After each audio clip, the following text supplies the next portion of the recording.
Dunia kita makin mencabar. Jadi, pendidikan bukan lagi sekadar ilmu, tapi tentang membentuk generasi lestari.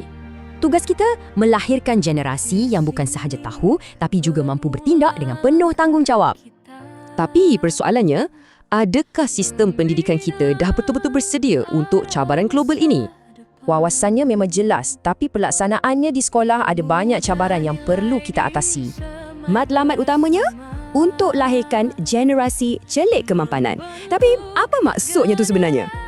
Pertama sekali, kita nak sediakan murid untuk bersaing dalam ekonomi hijau masa depan. Kedua, ia bukan soal kerja semata-mata, tapi tentang amalan harian dan nilai dalam diri.